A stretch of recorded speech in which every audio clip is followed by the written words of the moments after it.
Hi, this is Tom Needham, and you're listening to The Sounds of Film. And I'm so excited to have on the phone with us today Erika Cohn. Erika is a Peabody and Emmy Award-winning director and producer. Today we're going to be speaking about her latest film, Belly of the Beast. It's a powerful expose of human rights abuses of women in the criminal justice system. This is about modern-day eugenics in California's prison system, and it's truly mind-blowing. Erika, I want to thank you so much for joining us today on The Sounds of Film to talk about this movie. Thank you so much for having me. Oh man, this is some film, and I think this is going to be something that everyone's going to be talking about. In recent years, there's been more and more people who have come to learn about the history of eugenics and sterilization in America. And there's still, though, unfortunately, a lot of people who don't know that much about it. I thought it would be helpful, you do this in your movie, to just maybe give our listeners a little background information about eugenics and sterilization as it relates to America and what's going on still today. Yeah, eugenics is not a new concept, and I think most of us are introduced to eugenics as this idea that was founded during the Holocaust that Nazi Germany really came up with. But as we reveal in the film, its insidious founding is actually here in the United States, and it has California roots. And so Nazi Germany, or Nazi leaders actually came to California to study California's eugenic policies, which later informed theirs. And throughout the 20th century, over 30 states passed eugenics laws, some of which remained on the books well into the 1970s. Compulsory sterilization actually targeted those who were seen as, quote, undesirable, people who were poor, people who became pregnant out of wedlock, people with disabilities, people in prison, people of color, and of course, women of color were the most impacted by that. What's really remarkable when you get into learning about this movement for sterilization and eugenics in America is that you see that it had such widespread support by scientists and doctors and politicians. I mean, what did you learn about the support that the idea of eugenics had in our country? You know, really after World War II, as Dorothy Roberts says in the film, eugenics sort of goes underground and becomes more a part of birth control policy, welfare policy. And you see even from that point through now, there's been a real resurgence in policies that suggest more permanent forms of birth control in communities of color, require sterilization or suggest sterilization for women on welfare. And at the same time, you see doctors who are disproportionately suggesting abortion to their non-white clients. All the while, we have this, big fertility industry that is largely geared at those with race and class privilege. I think it's pretty obvious, but I'm sure there are some listeners out there who still don't quite see the connection. What exactly did Hitler like about America's eugenics program, and how did he take that back and turn that into the Holocaust? Well, essentially, eugenics is the idea of who has the right to reproduce, whose lives are of value, whose lives don't have value, and the idea that there were these laws passed in the 20th century throughout many states across the nation, where it made compulsory sterilization legal, and in some states actually mandated compulsory sterilization, which is a process of purifying the ideal, quote, race or the ideal population. And that's exactly what was enacted in Nazi Germany. You kind of touched on it a second ago, but and I'm not saying that I believe this, but it is something that one hears on occasion, sometimes from African American leaders, and also sometimes from anti-abortion people, that there are claims that Planned Parenthood targets African American communities. And if one looks back in history, it is true that in the beginning, Planned Parenthood was very involved in the eugenics movement. Margaret Sanger, supported the eugenics movement. Now, that's not to say today that everyone who supports abortion supports eugenics, but there are some people that make that claim, and whether one supports abortion for different reasons or not, I think those people that do support eugenics would say that the results are similar, that people in certain communities are being persuaded to, maybe in this particular case, by their own choice, to not have children. Have you learned anything about that? I know that's not something that's directly addressed in your movie. Well, I think it's an interesting conversation that really addresses the difference between reproductive rights and reproductive justice. And so reproductive justice, which is a movement and a term that was founded by Black women and really focuses on the right to have children as well as the right to decide when to not have children, and kind of encompassing all of the bodily autonomy into one movement, and making sure that, the reproductive rights movement, as you're suggesting, was really founded by white feminists and was not inclusive of anything outside of the white feminist movement, and so really perpetuated a legacy of white supremacy. And Professor Dorothy Roberts has this kind of outlines this amazing history in her book Killing the Black Body, and has a lot of information about kind of the history of sterilization in communities of color. And she says, reproductive justice must encompass more than the protection of an individual's right or an individual woman's right to end her pregnancy. This is really not just about abortion. This is about the right to decide to have children, the human right to a family, the basic human right to family. Well, this is something that a lot of people thought was no longer going on in America. Like I said earlier, there's been a number of books and movies that have come out in recent years about eugenics that kind of shocked people, and a lot of people thought we were moving on. But your film is very explosive because it makes the allegation, the true allegation, that it's still going on, but it's going on specifically in prisons, particularly in California. Can you tell me a little bit about how you learned about this, this idea that this is going on in California, and why you wanted to make a movie about it? Yeah. Actually, I met one of the film's protagonists, Cynthia Chandler, who was an attorney, in 2010. We were introduced by a mutual friend, and I was really inspired by Cynthia's compassionate release work. She had also founded this organization called Justice Now, which is one of the only, if not the only, U.S. organizations with board members in prison who really inform strategy and inform practices in the organization. And I was really haunted by their Let Our Families Have a Future campaign, which exposed the multiple ways that prisons destroy the human right to family, one of the most heinous being the illegal sterilizations. And to me, as a Jewish woman, this really screamed eugenics. And I wondered, who this was happening to, and what the circumstances surrounding these procedures were, why there hadn't been repercussions, and why no one else was talking about this. And so I think Cindy recognized that passion and invited me to volunteer for Justice Now. And I later became a volunteer legal advocate, providing direct service needs for over 150 people in California's women's prisons. And from there, Belly of the Beast was born. Well, that's incredible.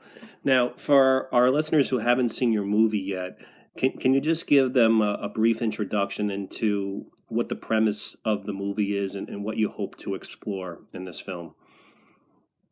So a courageous woman who was involuntarily sterilized while in prison at the age of 24 teams up with a radical lawyer to stop human rights abuses in women's prisons.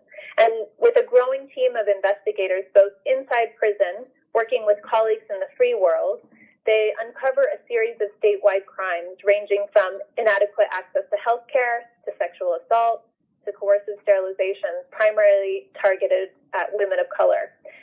And so they waged this near impossible battle against the Department of Corrections, exposing modern-day eugenics and state violence while fighting for reparations. Now, this is pretty big stuff.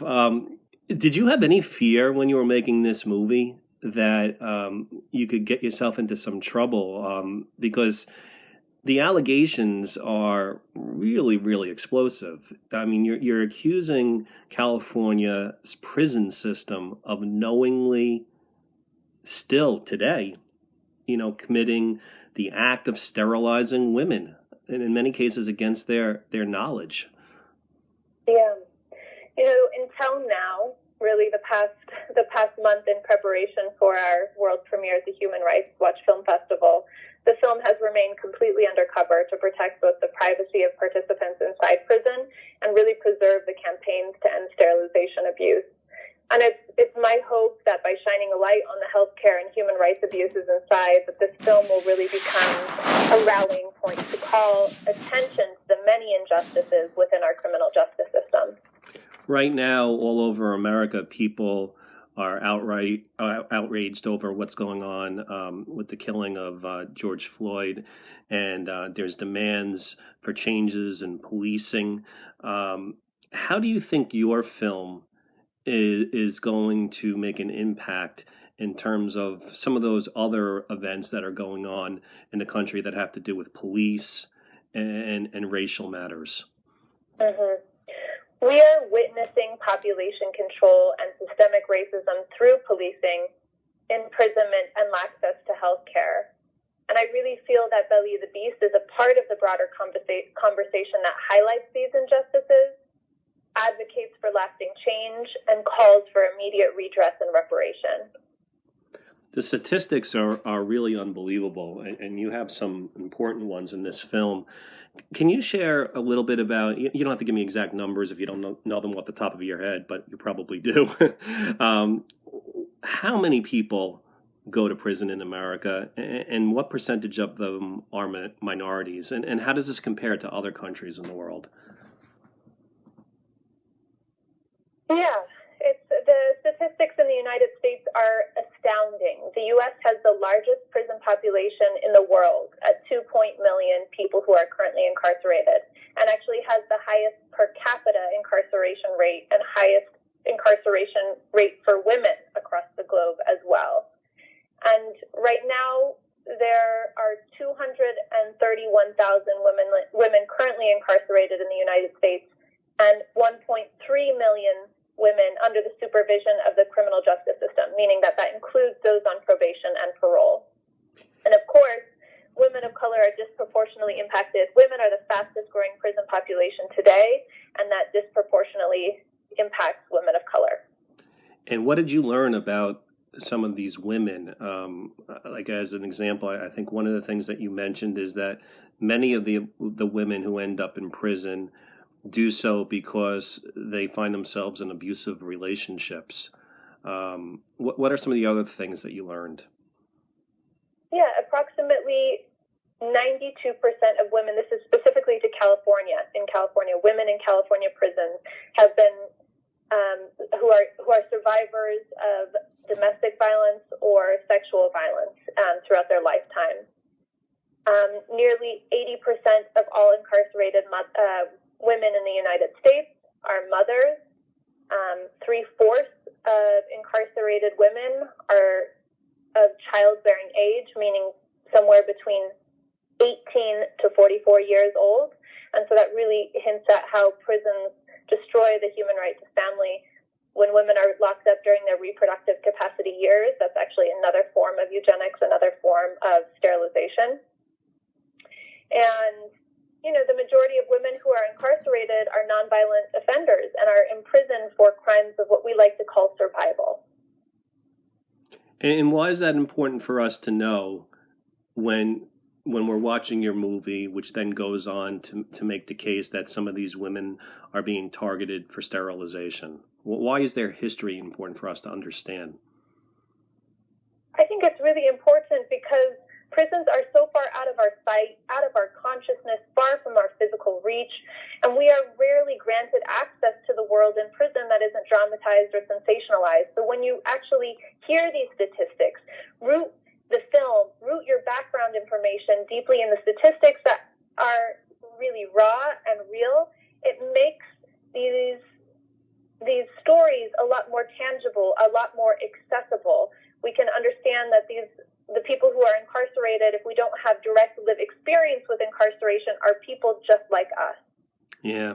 You know, it's funny with all this strife in the country right now, people are asking, what can you do? One of the things I like about your movie is that one of the focuses of your film is it shows people who are making a difference. People like yourself, you know, the types of movies that you make, but you show activists, lawyers, reporters, all who at great sacrifice work very, very hard to tell this story.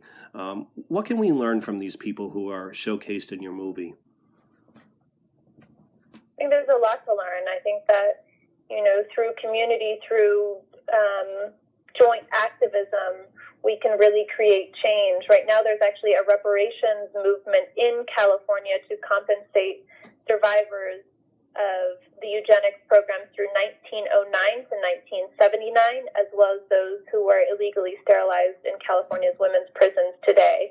And I think that real change comes from working in collaboration with the media, with people who are directly impacted, who you hear from in this film, and organizations who are working to advocate for those survivors outside of prison as well.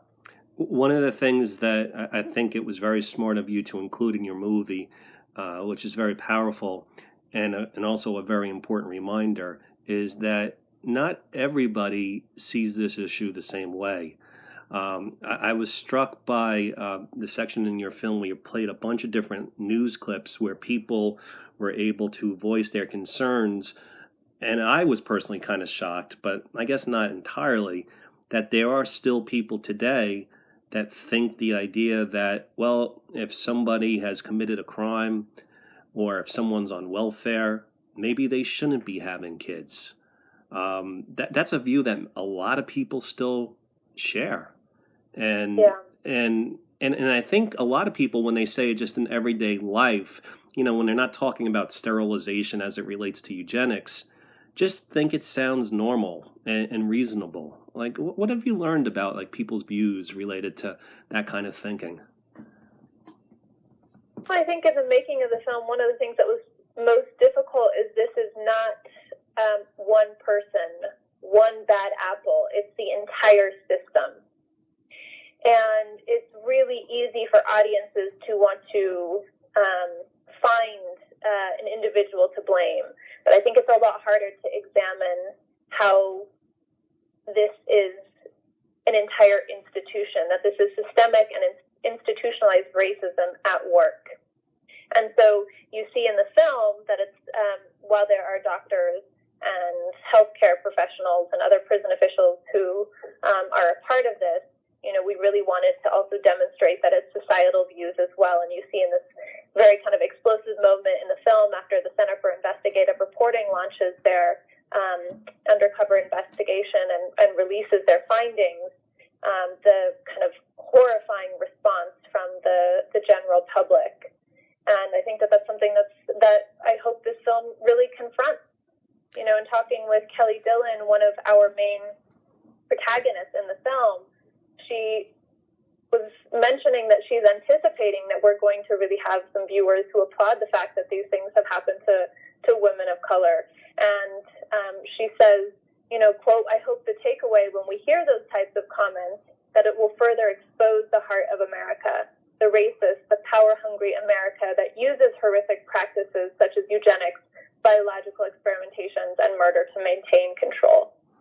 I'm not as surprised, I guess, by everyday people sometimes expressing things that, you know, some might find offensive. But what does strike me when you look at the history of eugenics and even this current example that you showcase in this film is that scientists and doctors, you know, people that are intelligent, have educations that people would say are civilized people, they believe in this stuff. You know, one of the ideas that one has to almost kind of wrap your head around that this is something that they genuinely believe. Because I don't even know if this is sound science, is the idea that some people think that, like, if you take someone who has committed crimes, that they shouldn't have kids. And you don't go quite into this that much in the movie, but it's kind of just insinuated by the people who make these kinds of decisions,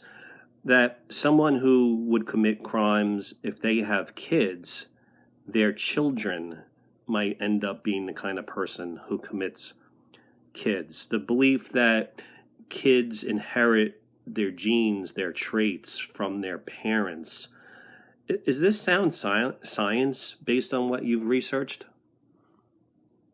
Well, I think it's really interesting that you bring this up because we're coming up on the 100-year anniversary of the infamous 1927 Supreme Court case Buck v. Bell, which upheld the statute instituting compulsory sterilization for the people who are deemed, quote, unfit for both the protection and the health of the state. And that really set a precedent for states to legally sterilize people in prisons. And that, was all based upon this idea, the three generations of imbeciles, Carrie Buck and the legacy of those being, quote, deemed unfit in her family. The idea that you can, pass along these traits, these undesirable traits, is just ridiculous. And that's also where we see these laws kind of being upheld in our history, and that's something that the film definitely addresses. I think that's a common perspective, unfortunately, that quote, criminals breed criminals, or those who are deemed unfit for society continuously breed those who are unfit for society. And yet, if you read the New York Times science section, it seems like every day there's some kind of new article that comes out saying that they've discovered the intelligence gene, the criminal gene, the artistic gene. I'm not a scientist. I don't know what is correct science and what isn't. Are you more of the belief that genes can't be passed on to children of this type, or are you just saying that it's unethical to just prevent people from having kids if they do possess certain bad genes? Well, I think this is really the core of the film. That eugenics is the idea that those in power have the ability to decide whose lives have value and whose lives do not. And it's something that's illuminated in the film. I don't think that anyone should have the right to, one, make a determination about someone's right to family. That is a basic human right. And number two, that someone would be able to take control over a woman's body is something that the film addresses as well. These are basic human rights that should not be violated. There's one doctor in particular in your movie who is focused on and who was responsible for making a lot of decisions regarding sterilization of particular women. But as it's pointed out in your film, in order for any kind of procedure to take place in a medical situation in prison, it has to go through so much red tape that higher ups have to know what's going on. Is that accurate? Yeah, absolutely. I think when the sterilization abuse was exposed, there was really no accountability. A lot of people said they didn't know this was happening. A lot of officials said they didn't know what they were paying for. And that just seems ludicrous to me because there are so many layers of approval that have to be met before anyone receives a medical procedure or is literally transported outside of a correctional facility to an outside facility, an outside medical facility. We mentioned George Floyd before. When attention was brought to his particular case, all of a sudden, people from around America started popping up saying that I have a story too. They knew of a family member or a friend who were also mistreated, and the cases keep on coming. Do you think that when your film is started to be seen by more and more people, that we're going to start to hear that this is going on in prisons all over the place? I think so. I mean, given the levels of secrecy and privacy these institutions hide behind, it's incredibly difficult to uncover abuses of power and state violence. And I think as it relates to Belly of the Beast, you know, women who are incarcerated or people who are incarcerated in women's prisons experience immense dehumanization. And the fear of retaliation often inhibits their voices from being heard, further marginalizing, you know, an already near invisible population for the general public. You know, when people look back at the Holocaust, people say you should never forget. You should never forget. And, you know, similarly, you know, people might say that with the beginnings of the eugenics movement. And your movie is proof of that. You can't forget about these things because it's just going to keep on coming back. It seems like this concept of eugenics and sterilization is one that elites like a lot. You know, and I wonder, do you have any fears moving forward that, not to get too dystopian, but that science is just always going to bring some new ways of elites being able to implement eugenics in ways maybe that we don't even see it coming at first? I mean, you hear stories about as we move forward, there's going to be designer babies, genetic engineering of children. And these things are sold to us as sort of like positive things. But once that technology exists, if you can make babies of a certain, you know, positive kind of mold, then at the same time, could they start eliminating certain characteristics? Do you have any fears of? I mean, this is not really what your movie's exactly about, but as someone who's obviously studied this stuff, moving forward, what are some of your fears about science and where eugenics could go in the future? I think it's interesting you bring up the fertility industry, which is really largely geared towards those with race and class privilege. And we're in a very transformational time. I believe that in this moment, we as white people, as allies, we need to listen to those who are directly impacted and commit to holding the institutions that perpetuate the legacy of eugenics and the legacy of slavery accountable. And do you think science and technology is a threat to, I don't know, is it a threat to the idea of just people having birth the way that they have, you know, having, you know, children the way that they have for centuries? Is it all going to change? And is it going to be controlled in ways that we can't even imagine?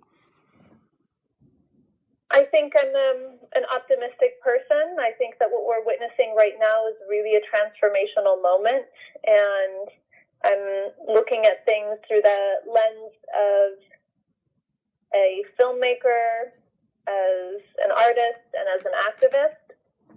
I don't know if I can directly comment on the future of technology and science. Yeah, but I think what you are able to understand, it seems, in your movie and in your work, is that that these ideas are ideas that have been around for some time, and people in power use them, and they're using them again, and it takes artists, filmmakers, activists like yourself to remind the public that this is dangerous. We've been speaking with Erika Cohn. She's the director of Belly of the Beast, a really powerful movie. Erika, I know there's a lot of people who are going to want to see this movie. Do you have a website or any place that people can go to learn more about this film and your other films? Yes, you could go to bellyofthebeastfilm.com, and you can learn about my previous work at idlewildfilmsinc.com. Well, I want to highly recommend that everybody check out Belly of the Beast. And Erika, I would like to talk to you again after you've had some time. This is not the time to be releasing a movie in the midst of a pandemic. How's that going to impact things for you? I'm actually optimistic during this time. I think the film becomes a little bit more accessible to people who would not otherwise be seeing a film in a theater or be seeing a film at a film festival. So I'm hopeful that we actually might be able to reach a larger audience and have a wider breadth and depth of discussions online. Well, I think you're actually right. I found that my viewing patterns have changed, and I'm seeing more and more stuff online. It's not good for theaters, and I hope to get back to the theater. But I wish you a lot of success. I think people need to see this movie, and I hope that they do. Once again, Erika, thank you so much, and everyone go out and see Belly of the Beast. Thank you so much. All right, take it easy, Erika. Bye-bye.